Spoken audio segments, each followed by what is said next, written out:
Монгол улс 2001 онд анх хүчсэн хөгжлийн үзэл баримтлалаа баталсан. Түүнээс хойш өнөөдөр 23 жил өнгөрсөн байна.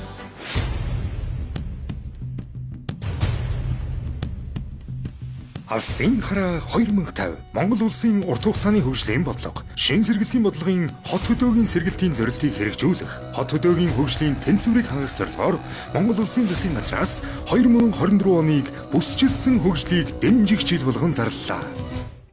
Бүсчилсэн хөгжил бол өөрөө манай улсын ирээдүйн хөгжлийн хамгийн зөв бөгөөд цорын ганц шийдлээ гэж шат шатанд анх шат дунд шат аймаг орон нутаг үндэсний хэмжээнд ойлголцтой нэгтгэж дараа нь бүсээрээ салбараараа за тэгээд оролцоон дээр тулгуурж аж ахуй нэгжийнхаа эрдэм шилжгээний байгууллагынхаа оролцоотойгоор шинжлэх ухаанчаар хөгжүүлэх боломж өгслөө бүрдүүлье гэж.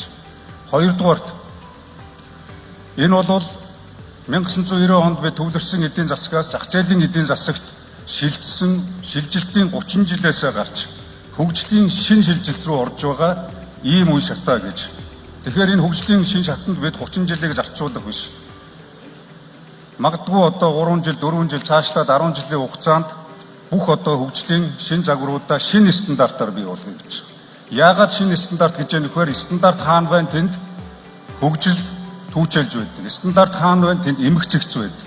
Стандарт хаана байна тэнд аюулгүй байдал хангаж байдаг. Стандарт хаана байна тэнд хүний хөгжил, аюулгүй байдал, амьдралын чанар, сэтгэл ханамж бий болж байдаг учраас бид бүс орон нутгийнхаа хөгжлийг стандартын шин загвараар бүсчилсэн хөгжлийнхаа шин загварыг стандартаар тэргүүлсэн байхаар олон улсын жишгт нийцсэн байхаар цэгцэлье гэж ингэж одоо явж байгаа.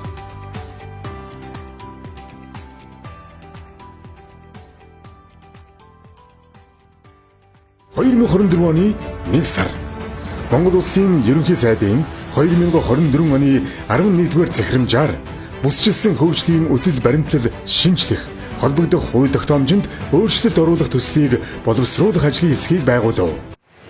Бүсчилсэн хөгжлийн үзэл баримтлалыг боловсруулахдаа орчин үеийн онолын чиг хандлага болж шинэ эдийн засаг газар зүйн онол, өсөлтийн төвийн онол, кластерын үзэл санаа, системийн онол дээр тулгуурлаж бүсчилсэн хөгжлийн бодлогыг бол 100 орчим эрдэмтдийн бүрэлдэхүүнтэйгээр хамтран боловсруулсан. Кластер яаж хөгжиж байгаа вэ гэдэг талын асуудал гарч ирэхэд улс орнуудад өөр өөрийн жишээ туршлагатай. Тэгэхээр мэдээж Монгол улс өөрийн гэсэн давтагдашгүй тэр хөгжлийн замыг олох үе дээрээ бид нар ирээд байгаа болов уу гэж бодож байна. Нийгмээр эдийн засгийн бүсчил нэгдүгээр тулгуур нутаг дэвсгэрийн харьцангуй жиг төвжүүлэх гэдэг. Нөгөө нэг агуулга нэгдүгээр төвлөрлийг сааруулах. Монгол улсын бүсчилсэн хөгжлийн үзэл баримтлалыг шинжилэн боловсруулж, улсын хурлын 2024 оны хаврын ээлжид чуулганд хэлэлцүүлэх ажлын хүрээнд Монголын эдийн засгийн форум бүсчилсэн хөгжил зөвлөгөө. Өнөөдөр бид нар хамтдаа бүсчилсэн хөгжлийн тухай ярих гэж байна. Энэ бол үндсэн хуулийн нэмэлт өөрчлөлтийг бид хэрхэн амьлуулах уу? Олон жил яригдсан хот хөдөөгийн тэнцвэрийг хэрхэн хангах уу гэдэг энэ асуудалд маш том алхам болно гэдэгт итгэж байна. Олон улсад гео эдийн засгийн бодлого нэлээдгүй эрчимтэй явж байна. Тийм учраас Монгол улс зөвхөн дотооддоо зориулж биш, гадаад зах зээлтэй хамгийн дөтөөр, хамгийн оновчтойгоор яаж холбогдох уу гэдэг энэ асуудлыг авч үзсэн. Өөрөөр хэлбэл гео эдийн засгийн стратегийг энэ удаагийн бүсчилсэн хөгжлийн үзэл баримтлалд суурь болгож авч үзсэн байгаа. Улс орныхоо байгаа нөөцийг байгаа газар дээр нь үржимжтэй ашиглаж эдийн засгийн өсөлтийг төргийтгэх, хүн ардынхаа одоо аж байдлыг дэвшүүлэх ийм том шаардлага бол одоо тавигдчихж байгаа. Бусууд гэдэг бол судалгааны талбар юм а гэж. Тэр нь юу гэсэн цаана мөн чанарын юу гэсэн үгээр зэрэг төрөөс нөгөө бодлогоо хэрэгжүүлэх арга механизм гэж байна. 21 аймгаар 3 удаагийн хэлэлцүүлэг зохион байгууллаа. За мөн одоо бүсчилсэн хэлэлцүүлгийг үндэсний төвшөнд олон шат дараалтайгаар зохион байгуулж давхарцсан доогоор 3000 орчим санал гарсныг одоо бид нар энэ бүсчилсэн хөгжлийн үзэл баримтлалтаа тусгасан. 2024 оны 6 дугаар сарын 5 Монгол Улсын хурлын 2024 оны 64-р тогтоолоор Монгол Улсын бүсчилсэн хөгжлийн үзэл баримтлалыг батлав. Бүсчилсэн хөгжлийн үзэл баримтлалыг батлах тухай улсын хурлын тогтоолын төслийг батлая гэсэн саналын томьёолоор санал болдог. Өсчилсэн хөгжлийн эрхэм зорилго. Үндэсний соёлоо дээдэлсэн байгалийн унган төрх экосистемийн тэнцвэрт байдлыг хадгалан хойч үедээ өвлөвсөн эдийн засгийн төрөлжилт, дагналт, хоршилт бүхий гон үйлдвэрлэлийг хөгжүүлж бүс нутгийн эдийн засгийн интеграцид нэгдсэн хүн амын нутагшилт суурьшлийн тогтвортой тогтолцоотой өсөлтөх чадвартай бүсүүдийг харьцангуй тэнцвэртэйгээр хөгжүүлэн хангайн бүс дэлхийд дахинд Монголын түүх, төрд ёс, соёлын өвийг түгээн дэлгэрүүлж орхны хөндөй хангай нурууны байгалийн онцлог тулгуурлан аялал жуулчлал боловсруулах үйлдвэрлэлийг дагнан хөгжүүлсэн дэлхийн нүүдэлчдийн соёлын голомт нутаг, соёлын бүтээлч үйлдвэрлэлийн бүс нутаг болно. Баруун бүс. Бүсийн хөгжлийн зорилго нь Төв Азийн орнууд болон Хятад, Оросын зах зээлтэй холбогдож дэлхийн өв, увс нуурын айсав, Алтай хангай нурууны байгалийн унган дөрх олон угсаатны түүх соёлын өвд түшгэлсэн тусгай сонирхлын аялал жуулчлалаар төрөлжиж мал аж ахуй, газар тариалангийн нөөцөд тулгуурласан эко үйлдвэрлэлийн хоршилт бүхий тогтвортой хөгжлийн бүс нутаг болно. Хойд бүс. Бүсийн хөгжлийн зорилго нь Оросын холбооны улс болон Европын холбооны орнуудтай эдийн засгийн харилцааг өргөжүүлж, хөрсгөл нуур, сэлэнгийн айсавын экосистемийн байгаль, түүх, соёлын өвд тулгуурласан аялал жуулчлал, амралт сувлал, хүнд үйлдвэрлэлээр төрөлдсөн аялал жуулчлал, аж үйлдвэрлэлийн хөгжлийн бүс нутаг болно. Төвийн бүс.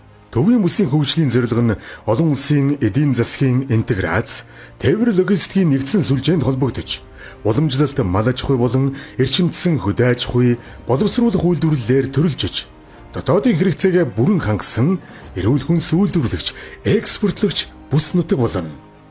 Зүүн бүс. Бүсийн хөгжлийн зорилго нь зүүн хойд Азийн орнуудтай эдийн засгийн харилцааг өргөжүүлж, хан хинтийн нуруу, дорнод Монголын байгалийн экосистем, дэлхийн өв бурхан халдун, эзэн Чингис хааны төрт ёс, түүх соёлын өвд түшгэлсэн аялал жуулчлал, уламжлалт болон эрчимдсэн мал аж ахуй, газар тариалан, уул уурхайн боловсруулах үйлдвэрлэлээр төрөлдсөн олон улсын худалдаа, тээвэр логистикийн таталцлын бүс нутаг болно. Говийн бүс.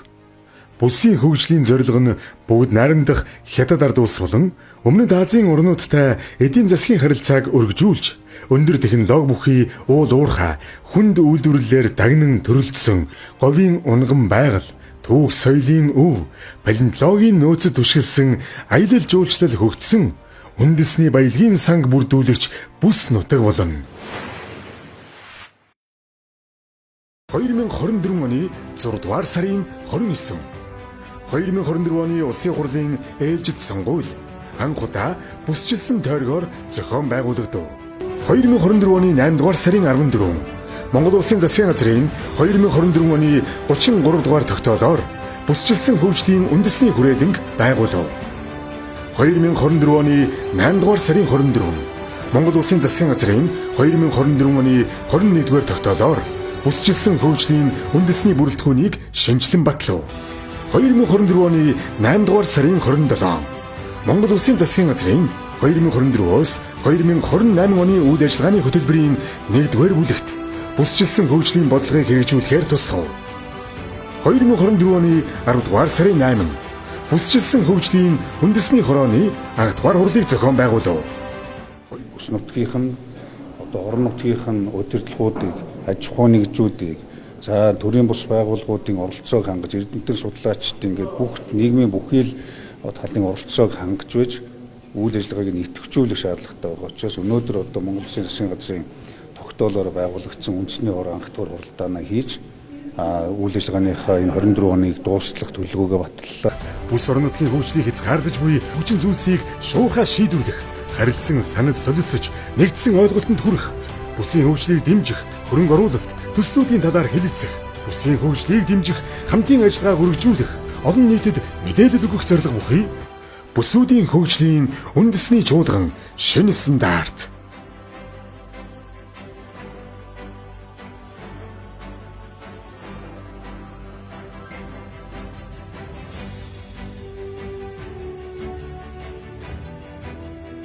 За хөгжлийн шин загвар Бид гэж юу яриад байна гэхээр ер нь бол бид нар бүссэн хөгжлийн бодлогынхаа хүрээнд энэ бүс орон нутгийн эдийн засгийн чиглэлийг оновчтой тодорхойлно. Энэ цаг нь болсон гэж үзэж байна. Үйлдвэрлэл үүсгэх, хоршил, төрөлжил, дагналт, кадастрын тогтолцоо руу оруулж энэ бодлогоо тууштай дэмжиж гэдэг. Бүс дамсан салбар хоорондын уялдааг хангасан стратегийн төслүүдийг үе шаттайгаар хэрэгжүүлье гэж. За татвар санхүүгийн ялгаатай бодлогыг хэрэгжүүлснээр үр өгөөж нь тодорхой хэмжээнд гарна гэдгийг бид маш сайн ойлгож байгаа. Тийм учраас энэ бодлогоор дамжуулаад тээвэр логистикийн нэгдсэн сүлжээ, боомт, чөлөөт бус, тусгай бүсүүдийг хөгжүүл. За бүс нутгийн эдийн засгийн интеграцид нэгдэн зах зээлээр хэлнэ гэж.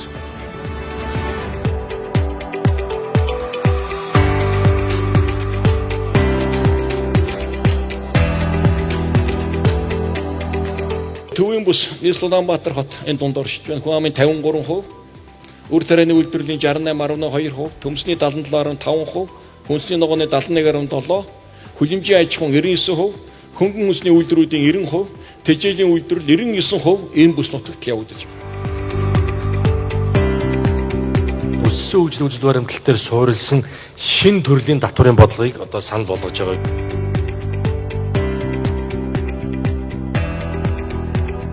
Төр бүгдийг хийх боломжгүй, хийх шаардлагагүй.